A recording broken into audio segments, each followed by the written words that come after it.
Welcome to the week 2 office hours. So today we're going to talk a little bit about some of the feedback that we've heard from you and some of the questions. We're going to try and respond to some of the questions that we've heard that you've shared with us. We also want to talk a little bit about some of the current events in the world as they relate to the phase we're in the ULab right now, which is the co-sensing phase. And we also want to talk a little bit about coaching circles and also, along with coaching circles, what's coming up for this week, week 3. So maybe starting with coaching circles, because we offered a survey that many of you responded to in the week 2 material, and we found out that about 30% of you actually are not in coaching circles but are still looking to join one. So that should be really good news for those of you who want to do that, because it means there's a lot of other people out there in the ULab community that you could possibly join a coaching circle with. So we know there's a lot of platforms, there's Facebook, there's everything else. What we recommend is that you go to the Presencing site in the Participate section and use the coaching circle selection mechanism. So you'll find different circles that you can join there, give that a try. If that doesn't work for you, if you've already tried that and it's not working, the main point is that you want to find a group of 5 or so people that you can meet with on a weekly basis. So that can be, colleagues or friends that you pull together. It can really be anybody who's interested in doing this together on a weekly basis. So continue to, it's not too late to start. You can still do coaching circles, and that was the first point. It's never too late. It's never too late. So point number 1 was coaching circles. Point number 2, which I heard loud and clear from everybody, is that this is a lot of work. So the time commitment seems huge. There's so much that you're asking for us to do. How can we possibly do all of this? So a little piece of good news is that we're slowing down a little bit this week. You'll see that there are fewer videos in week 3, fewer new activities to do, because we really want to give you time to continue on with the co-sensing activities. Now, of course, you're going to sign in on Thursday and you're going to say, you lied to me, because what you're going to see is that there are 2 sections. There's week 3 and then there's a whole other one called Social Presencing Theater. Social Presencing Theater is something we're really excited to offer to you. It's a body of work that we've been developing for many years. It's offered in week 3 because it can be a useful mechanism for co-sensing, but you don't have to use it now. It can be used later in the process. But instead of offering it a little bit at a time, we thought it would be better to give you the whole body of work all at once so you can work your way through it. So don't be too concerned that you see that all there. It's meant for your benefit. We think you'll enjoy it. But that's just a word on pacing, so things will slow down a little bit. Maybe one more point on that, which is why are we even offering so many different things to do and so many different platforms? One of the reasons is that we really want this to be a learning journey that you take control over and you decide what's best for you. So, an example of that I read, somebody said, hey, this is too much for me, so I decided I just was going to read the book and watch the videos, and that's it. And from our perspective, that's a perfectly great way to use the course. There are other ways as well. So maybe we talk a little bit about that for a moment. Well, I guess the one thing we all know is different people have different learning styles. It's different things that, really create value for us and that are meaningful for us. So that's why we try to design the ULab platform and journey in a way that gives many different connection points. You can, imagine the ULab is a room, it's a space, it's a nice, wide space with many different entrance doors. One is the videos, the other one is the book, the other one is the discussion board, and then we have the social media, and of course we have the coaching circles, we have the individual practices, and we have, most importantly, kind of the hubs that are forming all over the place. So all of these are different entry points, and what we are hoping is that you really navigate what's working for you yourself, and that, so we didn't expect really kind of many of you doing all these things. We consider that an option that you can pick and choose from in a way that best supports your current journey. That being said, what we are hoping, however, is that, some of you, I think all of you will probably have some engagement on an idea level, videos or tools or other pieces. But then that for many of us, the reason for stepping into the community is to go beyond just exchanging ideas. And the second track here really is about the coaching circles that we'll talk a little bit more later in this clip. And that really brings it home. I mean, that really situates that whole global journey context in my own professional and personal situation as it is unfolding currently. And then lastly, kind of the methods and tools here on the third track, that's really methods and tools that help you to engage with your stakeholders in a different way. And so far we had the empathy walk. So far we are still here. So the first 3 weeks is just here and kind of experiencing our own system through the eyes of other stakeholders. So we share with you in terms of the tools here on the third track, the empathy walk, the learning journeys, the stakeholder interviews, and also the coaching circles, you could say, are a mechanism that allows us to really get out of our own bubble and to experience reality from a very different angle. So those are, the options that we offer to you, but the guidance, kind of to make it, to put it into, to make it fit with your intention, and also the navigation to really make the choices. That's really up to you, and that's where we really depend on your leadership to make it work in your own context. And maybe just to add one thing to that, I mean, so to build on your metaphor of the ULab being a room or a space, it is a space with hosts. And so what we can commit to is doing our part. If there's something about it that's really not working, if it's just confusing everybody how to navigate through this, then let us know, and we will respond. And we have responded in some ways so far. I mean, one of the things that that I read is that a lot of people found the intention-setting questions on the Presencing ULab profile to be really helpful. They said, well, really setting my intention and doing so in a public way was so beneficial. But you guys just wrote about it at the beginning of week 0, and I completely missed that because, a lot of us just don't read everything. So what we did was make a video that showed you where to find these things. And we can share that video again in case you're not sure what I'm referring to right now. But that's also what we're trying to do, is we want to respond to feedback. We are co-creating this with you. A lot of things were filmed a year ago, so we can't change everything, but we're here and we're responsive, and we want to change things where we can. Absolutely, and I think we really depend also on your feedback to create the whole ULab co-create the ULab as a learning system. One example kind of where we are benefiting is, I think it was Jane from England who said last week, hey, referring to me, that I use the term you guys every now and then, and whenever I do that, you feel excluded by that. And so that's a really good point. Language matters. And even though that term, you guys, is being used around here as a gender-neutral term, of course, as I reflect on it, based on your feedback, it isn't. And it should be replaced by something better, like what you suggested, you people. So from now on, that's what I'm going to try, you people.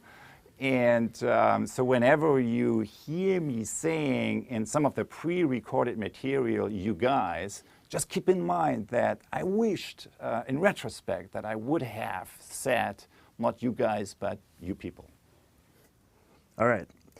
So we want to continue on. We want to talk a little bit about some current events, but maybe just to continue the thread here for a moment. So one example that we learned about just the other day of some of you taking the course material and really working with it in your own context comes from the Impact Hub in Phnom Penh.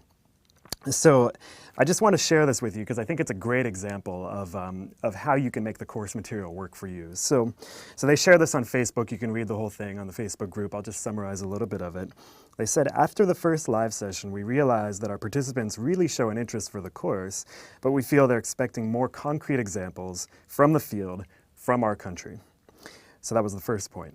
Second point was, we also feel that the language, the vocabulary, is a little bit like too complicated, too conceptual, not so good for non-native English speakers. So that wasn't really working for us either.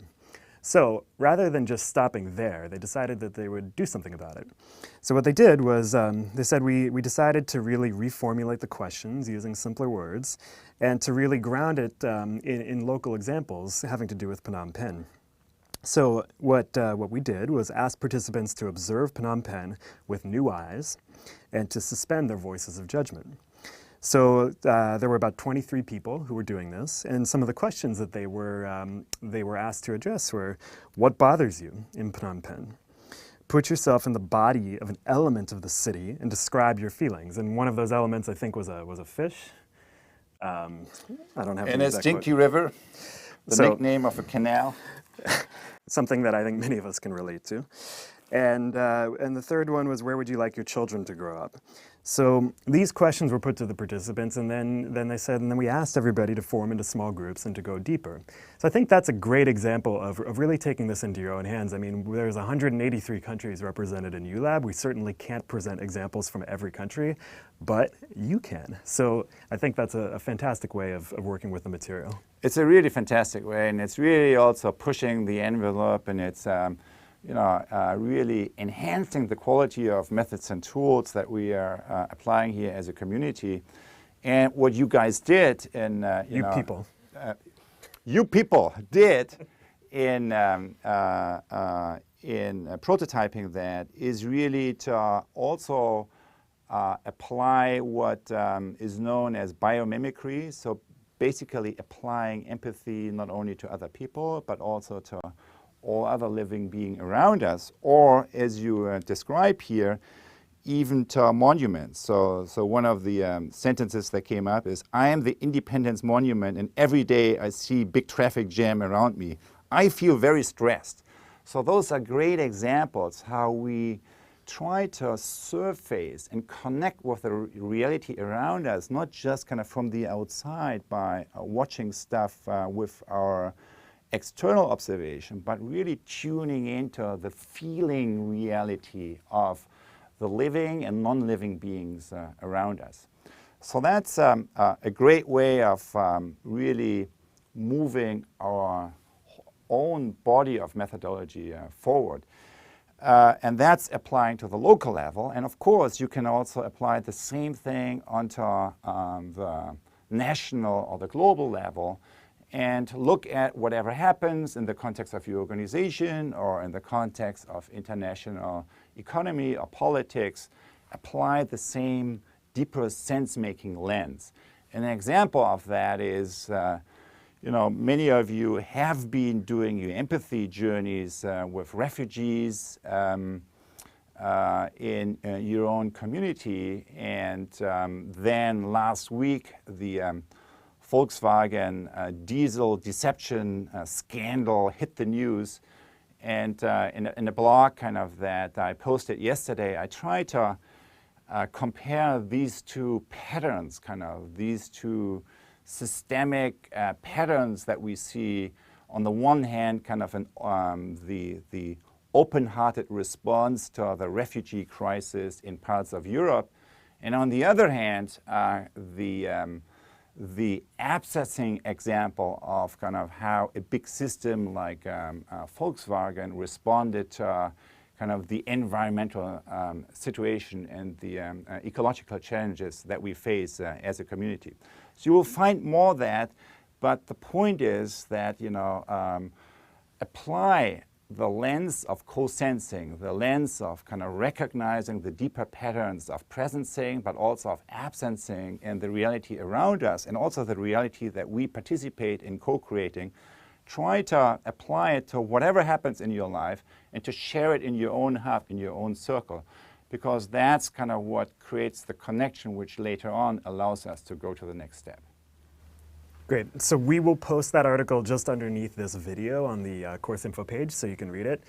Maybe just a final word about coaching circles, because we started the video talking about, there's a lot of things that you can choose from, there's a lot that you can do, and of course we mentioned that 30% of you are still looking to join coaching circles. So these are really important. Maybe just a word about coaching circles. And also others in the feedback from the last few days, others said, hey guys, you give us all these options, but how about a little prioritization, what really is significant and important and what isn't. And I think if we would probably pick just one thing, what is key, then we probably would pick this one, kind of form a coaching circle that allows you, because there's a lot of interesting stuff and you read some and you watch some and maybe you miss some others.